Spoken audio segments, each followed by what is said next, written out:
और सिर्फ दिल्ली नहीं, डेंगू के कहर में देश के दूसरे राज्यों को भी अपनी चपेट में लिया हुआ है। डेंगू के मामले दूसरे राज्यों में भी तेजी से बढ़ रहे हैं, फिर चाहे वो उत्तर प्रदेश हो या फिर पंजाब।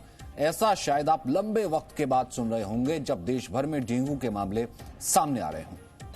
यहाँ आपको हम इस पोस्टर के जरिए भी ये दिखाते हैं कि लिया तो ब्लड सैंपल ही जाता है, जबकि कोरोना में बहुत सारे लोगों को अब मालूम है कि नेजल स्वैब लिया जाता है या फिर गले से सैंपल लेके टेस्ट किया जाता है और अलग अलग टेस्ट से इनको पहचाना जा सकता है। लेकिन फिर भी जैसे समीर जी ने बताया, पहला कंफ्यूजन यही है, सिम्टम्स सबके एक जैसे हैं।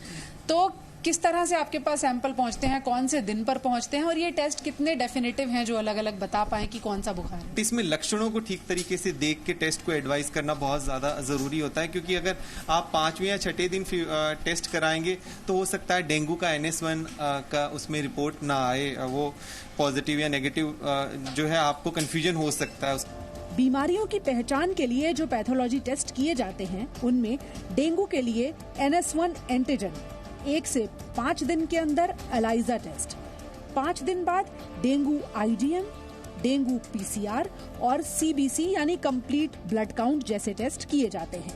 जबकि जीका वायरस के संक्रमण की पहचान के लिए 3 दिन बाद एलाइजा टेस्ट और RT-PCR टेस्ट करा सकते हैं। बीमारी की चपेट में आने के बाद उसकी सही वक्त पर पहचान बेहद जरूरी है, वरना कई मरीज बीमारी की पहचान के अभाव में ही मुश्किलों से घिर जाते हैं। इसीलिए सावधानी और सुरक्षा के उपायों के अलावा सही वक्त पर सही जांच और इलाज भी जरूरी है। डेंगू के भी बहुत सारे टाइप होते हैं, 4 प्रकार माने गए हैं और D2 टाइप सबसे ज्यादा खतरनाक माना गया है। इसलिए आपके लिए काम की बात यह है कि अगर आपको पहले कभी डेंगू हो चुका है तो ये ना सोचें कि दोबारा नहीं होगा, उसका कोई दूसरा स्ट्रेन आपको अफेक्ट कर सकता है।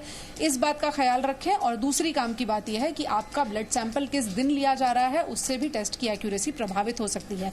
तो आपको कौन सा बुखार हुआ है सबसे पहले ये पता लगाएं और उसके बाद ही ट्रीटमेंट पर जाएं, क्योंकि हर बुखार के लिए अलग अलग इलाज है।